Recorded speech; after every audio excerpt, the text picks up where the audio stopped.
Hello दोस्तों, आप सभी का स्वागत है स्टूडेंट क्लासेस में। आज हम आपको पढ़ाने वाले हैं अपडेटिव सेंटेंस है। अपडेटिव सेंटेंस के कुछ रूल्स और नियम, आइए चलिए देखते हैं। सबसे पहले हेडिंग कर लेते हैं अपडेटिव सेंटेंस है, ठीक है। चलिए कुछ एग्जांपल समझते हैं और देखते हैं कैसे इसका इंडायरेक्ट बनता है। तो सबसे पहले अपडेटिव सेंटेंस का इंडायरेक्ट बनाने से पहले ये समझना होगा आपको क्या कि यदि रिपोर्टेड स्पीच का वाक्य अपडेटिव सेंटेंस का होगा, और साथ ही ये भी ध्यान देना है कि इस अपडेटिव सेंटेंस का भाव यदि प्रार्थना, कामना और आशीर्वाद के अर्थ में होगा तो इनडायरेक्ट बनाते समय हम रिपोर्टिंग वर्ब के सेट के स्थान पर वाक्य के भाव अनुसार विश्ड, ब्लेस्ड या प्रेड का प्रयोग करते हैं। चलिए आइए देखते हैं। जैसे पहला एग्जांपल दिया है, he said to me comma inverted comma में यू लिव लॉन्ग, है ना। तो यहाँ पर आप देखेंगे कि ही सेड टू मी, उसने मुझसे कहा मैं यू लिव लॉन्ग, आपकी उम्र दीर्घायु है ना। चलिए ठीक है। अगर आपको हिंदी भी नहीं पता तब भी अपनी अनुसार कर सकते हैं। कैसे, यहाँ पे ध्यान देना, ठीक है। तो यहाँ पर दिया है मैं यू लिव लॉन्ग, ऐसा लग रहा है जैसे कि कोई कामना कर रहा है ना, जैसे कि कोई हमारे उम्र की कामना कर रहा है। तो यहाँ पे अगर कामना का भाव होता है तो यहाँ पर हम काहे का प्रयोग करते हैं, सेट की जगह पे विश्ड का प्रयोग करते हैं, ठीक है। तो यहाँ पे हो जाएगा ही विश्ड, और कामा इन्वर्टेड कामा के रूप में हम काहे का प्रयोग करते हैं, दैट का प्रयोग करते हैं, ठीक है। किसका प्रयोग करते हैं कनेक्टिव के रूप में, दैट का प्रयोग करते हैं। दैट का प्रयोग करने के बाद अब आपको करना क्या है कि अब हमें यहाँ पे दिया मैं यो ले लाऊंगा, है ना। ऑब्जेक्टिव सेंटेंस का वाक्य है, लेकिन थोड़ा से अगर प्रैक्टिकली आप देखें तो ये हमें ऐसे लग रहा है जैसे इंट्रोगेटिव सेंटेंस का यस या नो टाइप की तरह दिख रहा है। ऐसा लग रहा है कि हेल्पिंग वर्ब में है, फिर उसके बाद सब्जेक्ट है, फिर वर्ब है ना। तो अगर आपको ऐसे लग रहा है कि हाँ ये बिल्कुल यस या नो टाइप की ही तरह है, तो जैसे लग रहा है वैसे ही समझकर आपको ऑब्जेक्टिव सेंटेंस को किस में बदल देना है, असर्टिव सेंटेंस में। इस बात को याद रखना कि यदि इंपरेटिव सेंटेंस में तो कनेक्टिव के रूप में टू का प्रयोग करके वर्ब के फर्स्ट फॉर्म से जोड़ देते थे, लेकिन जो और अन्य सेंटेंसेस है उनमें ये चीज ध्यान देना होता है कि डायरेक्ट स्पीच में किसी भी तरह का वाक्य होगा, लेकिन इनडायरेक्ट बनाते समय कनेक्टिव के बाद जो भी वाक्य होता है उसे सदैव असर्टिव सेंटेंस में ही रखते हैं। वो चाहे इंट्रोगेटिव की बात हो और चाहे वो ऑब्जेक्टिव की बात हो, ठीक है, या फिर एक्सक्लेमेटरी की बात हो, कुछ भी हो, ठीक है। सिर्फ इंपरेटिव को छोड़ के, इंपरेटिव तो कनेक्टिव टू से जुड़ता है, ठीक है, वो एक अलग बात है। तो अगर आपको लग रहा है कि ये बिल्कुल यस या नो टाइप क्वेश्चन की तरह दिख रहा है इंट्रोगेटिव का, तो बिल्कुल आपको अगर लग रहा है तो बिल्कुल वैसे ही मानकर आपको करना है, ठीक है। चलिए, तो यहाँ पर हम क्या करेंगे, मे को मान लीजिए कि हमको उसी तरह दिख रहा है, तो मे को क्या करेंगे, ये इधर ये असर्टिव है क्योंकि हमको ऑब्जेक्टिव सेंटेंस है। का जब इनडायरेक्ट हम बनाएंगे तो कनेक्टिव के बाद हम ऑब्जेक्टिव सेंटेंस को असर्टिव सेंटेंस में लिखते हैं, ठीक है। तो इसलिए आपको असर्टिव बनाने के लिए क्या करना है, मे को सब्जेक्ट की बात रखना। तो मान लीजिए कि ये यू में लिव लॉन्ग बन गया ना, जैसे मान लीजिए कल्पना करिए कि यू में लिव लॉन्ग बन गया, है ना। तो अब देखिए यू क्या है, अब बाकी का रूल्स है वही जो आप पढ़ चुके हैं, ठीक है, पिछले टॉपिक्स में। जैसे चेंज ऑफ पर्सन में आपने देखा सेकंड पर्सन के किसके अनुसार बदलते हैं, रिपोर्टिंग वर्ब के ऑब्जेक्ट के अनुसार बदलते हैं, ठीक है। तो ये आपका मान लीजिए सब्जेक्टिव केस है, और ये जिसके अनुसार हम बदल रहे हैं वो ऑब्जेक्टिव केस है। तो इसका मतलब हमें इसका क्या चाहिए, सब्जेक्टिव केस है। तो मी का सब्जेक्टिव केस क्या होता है, आई। और आपको हमने चेंज ऑफ टेंस में शुरू में सबसे पहले बताया था कि कैन का क्या होता है, कुड होता है, और मे का माइट होता है, ठीक है। एक बार जाकर के वीडियो में देख लीजिएगा, ठीक। तो यहाँ पर मे का क्या हो जाएगा, माइट हो जाएगा, मे का माइट हो जाएगा। बाकी जैसे वर्ब लिखा है लिव लॉन्ग, उसी तरह आपको लिख देना, ठीक है, फुल स्टॉप, ठीक। चलिए दूसरा एग्जांपल समझते हैं। दूसरा एग्जांपल के इंडायरेक्ट बनाएंगे तो कैसे समझेगा, he said to her may God help you, ये दिया ना। अब यहाँ पे ध्यान देना कि आपको ये बताया गया कि ऑब्जेक्टिव सेंटेंस का जो वाक्य होगा रिपोर्टेड स्पीच के अंदर, यदि उसका भाव प्रार्थना, कामना या आशीर्वाद के अर्थ में होता है तो आपको अभी बताया गया कि विश्ड, ब्लेस्ड या प्रेड का प्रयोग। लेकिन समस्या यह है, कुछ बच्चे क्या होते हैं, कंफ्यूजन में होते हैं कि कहाँ पे विश्ड लगाएं, कहाँ पे ब्लेस्ड लगाएं, कहाँ पर प्रेड लगाएं। तो आपको क्लियर ये कर लेना है कि यदि आपको मे के बाद गॉड शब्द दिखे, क्या दिखे, गॉड शब्द, यानी सब्जेक्ट के रूप में अगर गॉड शब्द होता है तो आप 100% यहाँ पर प्रेड का ही प्रयोग करेंगे। कौन से शब्द का प्रयोग करेंगे? पेड शब्द का प्रयोग करेंगे, ठीक है। और बाकी के जो और अन्य शब्द होंगे उनमें आप विश्ड या ब्लेस्ड दोनों में से कोई एक शब्द का प्रयोग कर सकते हैं। मतलब अपनी कोई कामना कर रहा है, ब्लेस्ड माने आशीर्वाद दे रहा, ठीक है। तो बात वही है, ठीक। मेरे हिसाब से तो यही होगा, बाकी और आप समझ सकते हैं कि क्या होगा क्या नहीं होगा, है ना। तो उसके लिए मैं आपको रोकूंगा भी नहीं, ठीक है। लेकिन मेरे हिसाब से मैंने जो पढ़ाया है, जो अभी तक पढ़ा रहा हूँ, है ना, तो मैं तो यही सिर्फ जानता हूं कि यदि रिपोर्टेड स्पीच में जो ऑब्जेक्टिव सेंटेंस होगा, अगर सब्जेक्ट ग्रुप में गॉड होता है तो 100% प्रेड का ही प्रयोग करते हैं, ठीक है। इसकी जगह पे विश्ड या ब्लेस्ड नहीं होगा। अब चलिए कनेक्टिव के रूप में क्या का प्रयोग होता है? दैट का प्रयोग होता है। तो ये बात क्लियर हुआ कि कनेक्टिव के रूप में ऑब्जेक्टिव सेंटेंस में भी क्या होगा? दैट का प्रयोग किया जाता है। ठीक, आप इसको भी इसी तरह करेंगे कि मेरे को गॉड की बात रखिए, तो गॉड क्या है ना। गॉड का जी कैपिटल ही होता है, बिल्कुल प्रॉपर नाउन की तरह होता है, ठीक है। इस माल में मत करना इसका जी, गॉड का जी जो होता है वो सदैव कैपिटल में ही होता है। मे का क्या हो जाएगा? माइट हो जाएगा, ठीक है। हेल्प वर्ब अपनी ही जगह रहेगा। यू सेकंड पर्सन, जो चीजें आपने पढ़ा है ना, जो चीजें आपको बताई गई है, और मैंने शुरू में ही आपको कहा कि यदि असर्टिव सेंटेंस आप मन लगा के पढ़ लेते हैं तो आपको अन्य 4 सेंटेंसों में दिक्कतें नहीं होंगी, ठीक है। बार बार मैं यही कहता हूँ।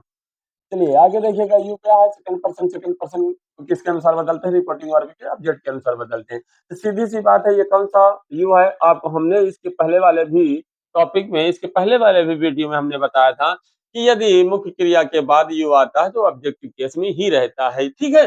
चलिए, यदि वर्ब के बाद अगर ऑब्जेक्ट सॉरी यदि वर्ब के बाद यू आता है तो, क्योंकि यू का सब्जेक्टिव केस और ऑब्जेक्टिव केस सेम एक ही जैसे होता है ना, इसलिए इस बात को ध्यान रखना। तो ऑब्जेक्टिव केस वाला, तो ये भी ऑब्जेक्टिव है, तो इसका मतलब हर का ऑब्जेक्टिव केस क्या होगा? हर ही होगा, ठीक। चलिए अगला एग्जांपल देखते हैं।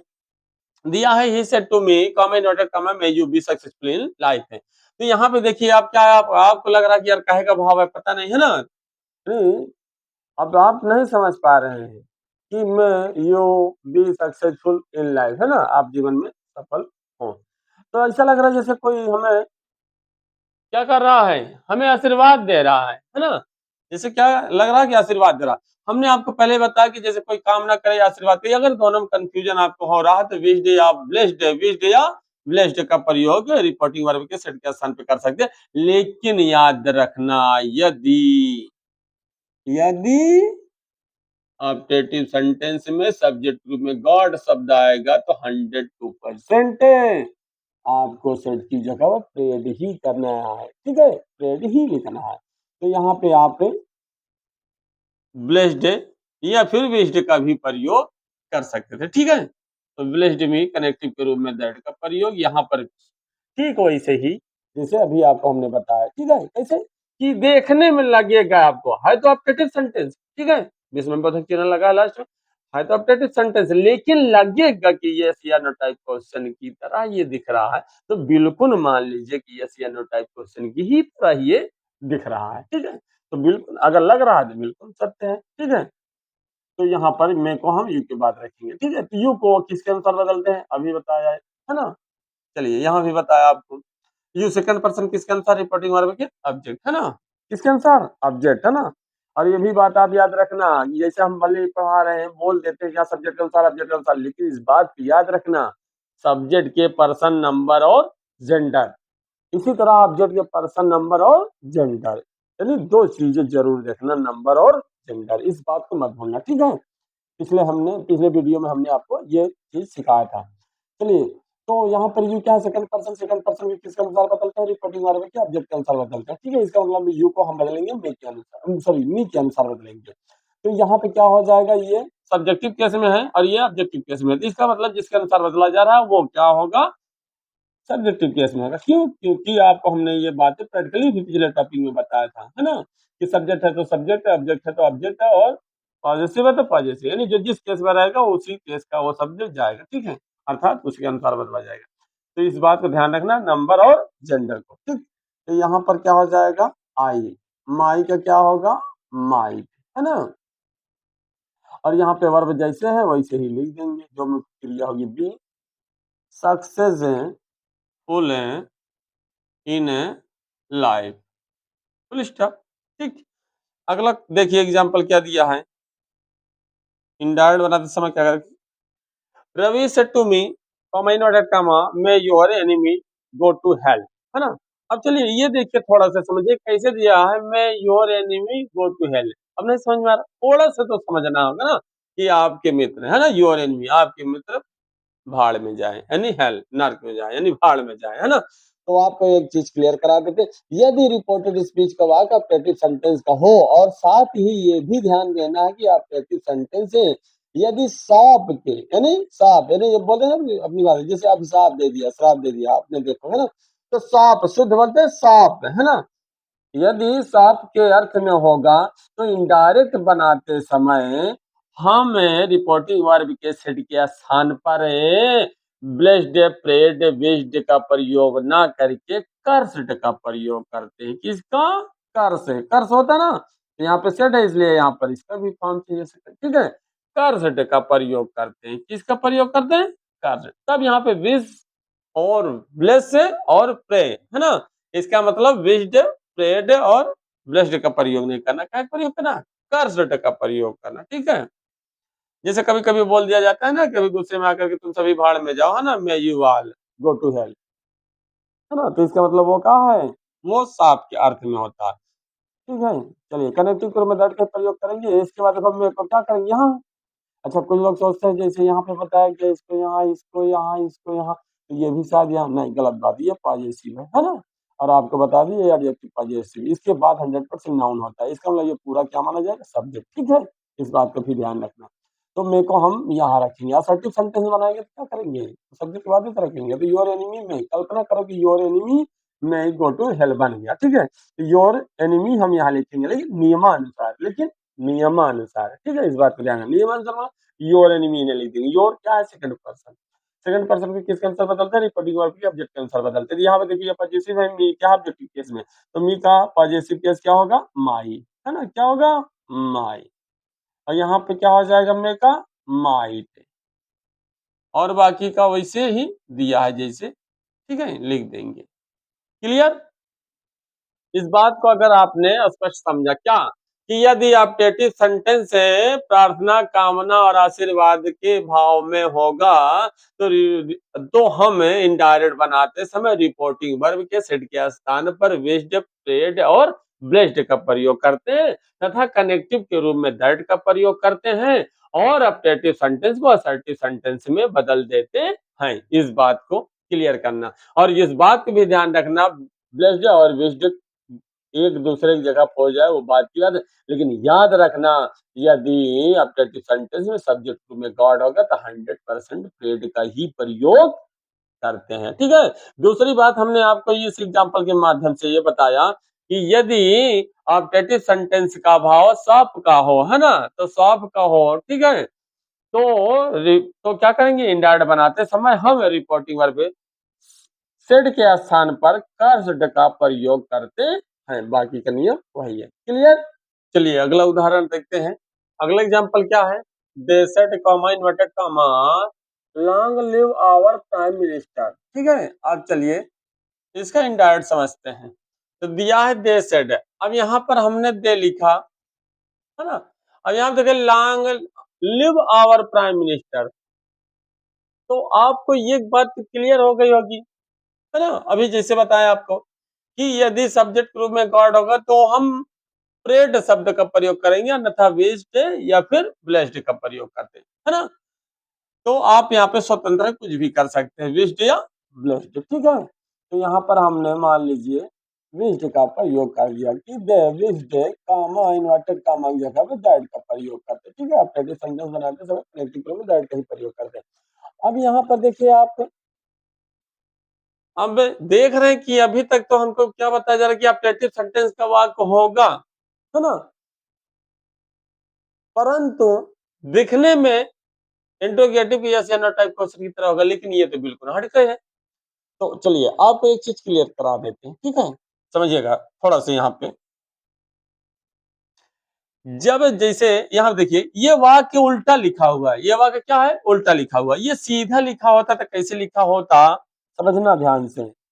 मैं आवर ये दिया ना, आवर प्राइम मिनिस्टर है ना, आवर प्राइम मिनिस्टर है। और यहाँ पर फिर क्या होता, लिव लॉन्ग ये होता है ना।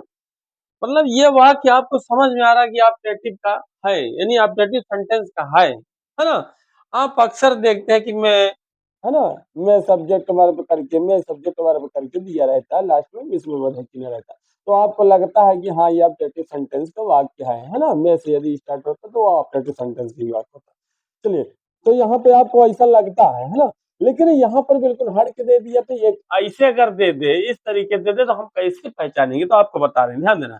ये क्या होता है जब ये उल्टा लिखा जाता है, यानी जब ये वाक्य उल्टा लिखा जाता है, तो ध्यान देना कैसे बनता है, ये देखिए, ये लॉन्ग, पहले इसको समझिएगा वर्ब को, लॉन्ग लिव, है ना, यानी लिव लॉन्ग भी कहेंगे, है ना, कहीं कहीं आपको लिव लॉन्ग सीधा सीधा इसे मिलेगा, ठीक है, लिव लॉन्ग, ठीक। लेकिन इसने क्या कर दिया, ये पूरा इसे पलट दिया, तो क्या बनेगा, लॉन्ग लिव। फिर उसके बाद देखिए क्या दिया, इसका मतलब ये नहीं कि मिनिस्टर प्राइम आवर हो जाएगा, पलटने का मतलब यहाँ पर देखिए, मैं है, ये आपका सब्जेक्ट है, ये आपका वर्ब है ना, ठीक है। तो यहाँ पे जैसे हमने आपको ऐसे दे दिया है, तो कोई बात नहीं, ठीक है। तो यहाँ पे लिव लॉन्ग भी होता है, कोई दिक्कत नहीं, लेकिन यहाँ पे ये पलट के लिखेंगे लॉन्ग, ठीक। क्यों, क्योंकि मान लो ये लिव है, ये लॉन्ग, एक प्रकार से ऑब्जेक्ट की तरह लग रहा, एडवर्ब की तरह लग रहा, जो भी आपको समझ में आए, यानी आपको कुल मिलाकर के समझ में आना चाहिए बस। तो देखिए यहाँ पर देखिए, ये इसको ये रखा गया, ये ऐसे, तो क्या बन गया, लॉन्ग लिव।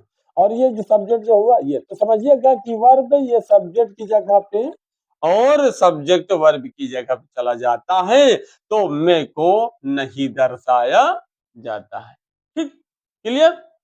कैसे बताया गया कि वर्ब सब्जेक्ट की जगह पे आ जाए और सब्जेक्ट वर्ब की जगह पे चला जाए, है ना, तो मैं नहीं दर्शाया जाता है। कभी भी अगर ऐसे दिया होगा तो इसको ऐसे पलट के देख लेना, ठीक है, समझना ध्यान से। सब्जेक्ट जो भी रहेगा, यहाँ पे सब्जेक्ट के भाग 3 शब्दों में दिया है, ठीक है।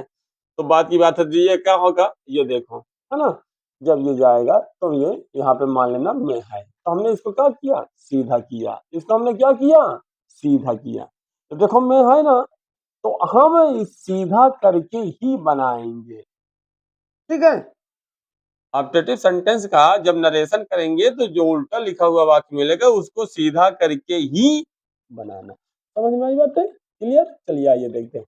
तो दैट के बाद हमें लिखना क्या है, तो वाक्य उल्टा लिखे, नहीं मैं ना दिखे, और ऑब्जेक्टिव सेंटेंस का कोई वाक्य इस तरीके से आपको लग रहा कि है लेकिन मैं नहीं है, तो मान लेना ये उल्टा लिखा गया, तुरंत कैलकुलेट करना कि क्या, कि सब्जेक्ट को वर्ब की जगह पे, वर्ब को सब्जेक्ट की जगह पे रख दिया गया है। अब इसको हम सीधा करेंगे तो सब्जेक्ट सब्जेक्ट जगह पहुंच जाएगा, वर्ब वर्ब की जगह पे पहुंच जाएगा, ठीक।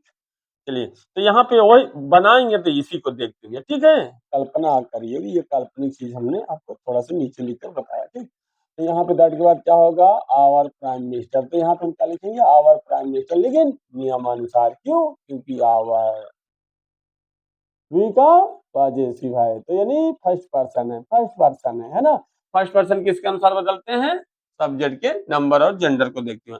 तो आवर क्या पॉजिटिव है, ये क्या सब्जेक्टिव है, तो इसका पॉजिटिव क्या होगा, दियर होगा। तो हमें ये समझना है कि ये एक वचन है कि बहुवचन, बहुवचन का है तो फर्स्ट पर्सन, लेकिन ये बहुवचन का, तो ये भी बहुवचन का, दोनों देखो मिल रहा है ना, ये भी पॉजिटिव, ये भी पॉजिटिव, ये भी बहुवचन, ये भी बहुवचन। इसलिए बार बार कहते हैं, जब पर्सन या पर्सन की बात आएगी, तो फर्स्ट पर्सन सेकंड पर्सन को जो बदलने के तरीके बताए गए, उसमें दो चीजें जरूर ध्यान देना, क्या, नंबर और जेंडर, ठीक। चलिए, तो यहाँ क्या हो जाएगा, दिया, यहाँ क्या हो जाएगा, दिया, ठीक है।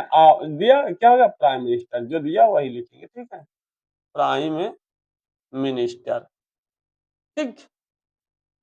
अब इसके बाद ये हमने आपको बता दिया तरीका, सब्जेक्ट के बाद ही जाएगा ना, ये पूरा सब्जेक्ट है, तो यहाँ पे मैं का क्या हो जाएगा, माइट, और इसके बाद आपका जो वर्ब है वो वर्ब उसी तरह रहेगा, लिव लॉन्ग, ठीक, क्लियर। ये एग्जांपल, ये समझ में आया क्वेश्चन, क्या समझाया आपने, कि ऑब्जेक्टिव सेंटेंस का वाक्य कभी कभी क्या कर देता है, आपको एक्सरसाइज में आपको अक्सर देखने को मिलता है कि उल्टा दे देता है, ठीक है। कभी कभी बेहद उल्टा, एकदम बिल्कुल उल्टा देते थे, इसको इधर कर देता है और रिपोर्टिंग वर्ब वाले भाग को उधर कर देते, लेकिन जब भी इनडायरेक्ट बनाएंगे तो हम रिपोर्टिंग वर्ब वाले को शुरू में ही रखते हैं और रिपोर्टेड स्पीच वाले को उधर रखते हैं। सीधी सी बात है कनेक्टिव पे भाई, प्रयोग कहाँ करेंगे फिर अगर उल्टा लिख देंगे। चलिए ये बात क्लियर। चलिए दूसरा एग्जाम्पल देखिएगा, दिया है दूसरा question, he said to mister Gupta comma inverted comma good morning sir, है ना। चलिए तो यहाँ पे आप देख रहे हैं कि good morning sir, good morning यानी एक प्रकार से देखा जाए तो विश करने वाला, है ना। लोग कहते हैं विश करते हैं, नमस्ते करते हैं जिसको बोलते हैं, है ना। अब यहाँ पे देखिए सर, देखिए क्या गया सर, तो सर और मैडम हमने ये बताया था किसमें, इंपरेटिव सेंटेंस में। उसका क्या हो जाता है, यदि रिपोर्टेड स्पीच में सर या मैडम शब्द आता है तो उसका हम इंडायरेक्ट बनाते समय रिस्पेक्टफुली में बदल देते हैं। चलो ये तो रिस्पेक्टफुली में बदल गया, बचा का गुड मॉर्निंग है, कोई वाक्य नहीं है ना, तो ऑब्जेक्टिव सेंटेंस है ना। लेकिन ऑब्जेक्टिव सेंटेंस की एक्सरसाइज में इसे क्वेश्चन दे दिया करता है। अक्सर आपको जो है एक्सरसाइज में क्वेश्चन आप देखिएगा, किताब खोलिएगा, उसमें आपको जरूर मिलेगा, इसे दो एक क्वेश्चन जरूर मिलेंगे, ठीक है। तो इस बात को भी हम क्लियर कर लेते हैं। तो विश मीन्स होता है नमस्ते करना, क्या होता है, नमस्ते करना, ठीक। तो यहाँ पर देखेंगे सीधी सी बात है, फिर रिपोर्टिंग वर्ब के सेड के स्थान पर हम काय का प्रयोग करेंगे, विश्ड का ही प्रयोग करेंगे, ठीक है। किसका प्रयोग करेंगे, विश्ड का प्रयोग करेंगे, ठीक। विश्ड का प्रयोग करेंगे और जो आपका ऑब्जेक्ट है उसको हम उसी तरीके से लिख लेते हैं। लिखने के बाद अब आप देखिए यहाँ पे क्या दिया कि उसने मिस्टर गुप्ता को क्या किया, गुड मॉर्निंग, है ना। किस तरीके से, रिस्पेक्टफुली, किस तरीके से, रिस्पेक्टफुली। तो रिस्पेक्टफुली को हमने आपको इंपरेटिव सेंटेंस में यहाँ बताया था कि आप यहाँ लिख लीजिए, इसके बाद आप कनेक्टिव के रूप में टू जोड़ते हुए अगले वाक्य शब्दों को, ठीक है, अर्थात अगले वाक्य को जोड़ लेना। तो यहाँ पर आप चाहे तो यहाँ न करके आप यहाँ भी कर सकते हैं रिस्पेक्टफुली विश्ड, ठीक है। आप चाहे तो यहाँ भी कर सकते हैं, ठीक है। कैसे कर सकते हैं आइए देखते हैं। He respectfully wished mister Gupta good morning, ठीक है, गुड मॉर्निंग। ये हो गया क्लियर। चलिए अब यहाँ पे देखिए अगला एग्जांपल क्या दिया है, he said comma inverted comma good morning comma my friends. चलिए तो यहाँ पे देखिए, यहाँ भी वही चीज विश कर रहा है, तो क्या हो जाएगा, ही विश्ड। अब आप सोच रहे कि यहाँ सर था, है ना, इसको हम कैसे करें। तो यहाँ सर था, तो जो सर और मैडम का आपको बताया गया था रूल्स, वो वही रूल्स रहेगा, वहाँ इंपरेटिव सेंटेंस में हम इसके बाद लिखते थे, तब कनेक्टिव के रूप में टू का प्रयोग करके टू कर लेते, है ना, जोड़ लेते थे वाक्यों को, अर्थ से शब्दों को। तो यहाँ पर इसको हमने यहाँ कर दिया, ठीक है। चलिए कोई बात नहीं, आगे देखिए, यहाँ पर भी वही चीज है, गुड मॉर्निंग विश्ड कर रहा है ना, यानी नमस्ते कर रहा है।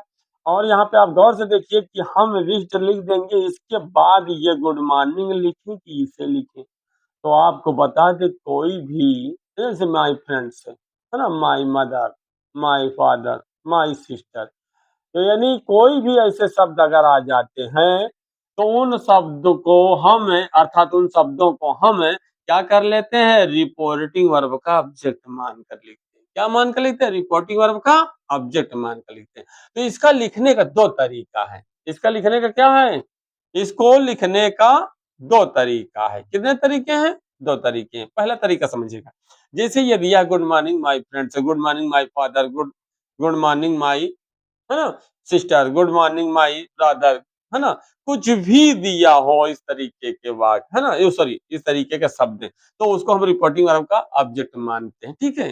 कैसे, चलिए अगर आपको यहाँ पे सीधा ही सीधा लिखना होगा तो गुड मॉर्निंग है। जब आपको कभी कभी देखिए, इसका रिपोर्टिंग वर्ब का हमने क्या बताया कि इन शब्दों को, है ना, इन शब्दों को हम क्या करेंगे, यानी जो भी शब्द है ब्रदर सिस्टर, है ना, मदर, ये कॉमन नाउन की कैटेगरी में आते हैं। तो ये जो है इन शब्दों को हम क्या करेंगे, रिपोर्टिंग वर्ब का ऑब्जेक्ट मान लेते हैं। अब आपको लग रहा है कि यार बताया तो जा रहा है कि मान लेते हैं, लेकिन ये देखिए सर क्या लिख रहे हैं, गुड मॉर्निंग, चलिए तसल्ली रखिए, थोड़ा धैर्य रखिए, बता रहे हैं। तो यहाँ पे जब हम ऐसे लिखते हैं good morning, good evening, good night, कुछ भी होता है, अगर ये मात्र 2 शब्दों में दिया होता है, तो जब हम इसको पहले लिख लेते हैं विशिष्ट के बाद, तो याद रखना इसमें टू का प्रयोग करके हम इसको लिखते हैं, ठीक? लेकिन नियमों के अनुसार माई है तो माई फ्रेंड्स नहीं होगा, माई फर्स्ट पर्सन, वो जिस कैटेगरी सॉरी जिस किस एरिया में रिपोर्टेड स्पीच में, तो सीधी सी बात है रिपोर्टेड स्पीच फर्स्ट पर्सन आया, तो हम क्या करेंगे इसको ठीक के अनुसार। तो यहाँ क्या हो जाएगा, आप समझे, ये पॉजिटिव है, ये सब्जेक्टिव है, इसका पॉजिटिव हमें चाहिए, तो हो जाएगा हिज फ्रेंड्स से, ठीक है, क्या हो जाएगा हिज फ्रेंड्स से। और दूसरा तरीका क्या है कि अगर आप इसको रिपोर्टिंग वर्ब का ऑब्जेक्ट मान तो लिए हैं, लेकिन आपको अगर मान लीजिए मानकर पहले ही लिखना होगा, तो देखिए इसको हम बदलते हुए ले आएंगे, यानी जो पर्सन होगा फर्स्ट पर्सन सेकंड पर्सन कुछ भी यहाँ पे दिया होगा, उसको हम बदलते हुए लाएंगे, पहले बदल लेंगे। कल्पना करिए कि हमने इसको इसके अनुसार बदल लिया, ठीक है, तो यहाँ पर हम लाएंगे हिज फ्रेंड से। अब इसके बाद गुड मॉर्निंग, इधर कोई दिक्कत, क्या समझ में आया, क्या समझाया आपने कि अगर हम गुड मॉर्निंग, गुड इवनिंग, है ना, गुड नाइट जो भी होगा, गुड बाय कुछ भी होगा, जब हम इसको जस्ट इसके बाद लिखते हैं, है ना, तो यहाँ पर याद रखना इसको हम टू लगा के लिखते हैं। क्यों? क्योंकि जो ये कॉमन नाउन होंगे, माई मदर, माई सिस्टर, है ना, ये फिर डायरेक्टली मदर सिस्टर ब्रदर कुछ भी आ जाए तो उसको हम रिपोर्टिंग वर्ब का ऑब्जेक्ट ही मानेंगे। लेकिन good morning, good evening, good night यानी गुड बाय के बाद लिखेंगे तो टू लगा के लिखेंगे, और पहले लिख लेंगे तो कुछ भी नहीं लगाएंगे, ठीक है, ऐसे, ठीक, क्लियर एग्जाम्पल, समझ में आई बातें, क्लियर। चलिए, यदि हमारी पढ़ाई, यदि हमारा वीडियो, यदि हमारा पढ़ाने का तरीका आपको समझ में आया हो, तो आप एक बार जरूर सोचना कि सर के लिए लाइक, सब्सक्राइब से या शेयर करना चाहिए कि नहीं करना चाहिए। धन्यवाद।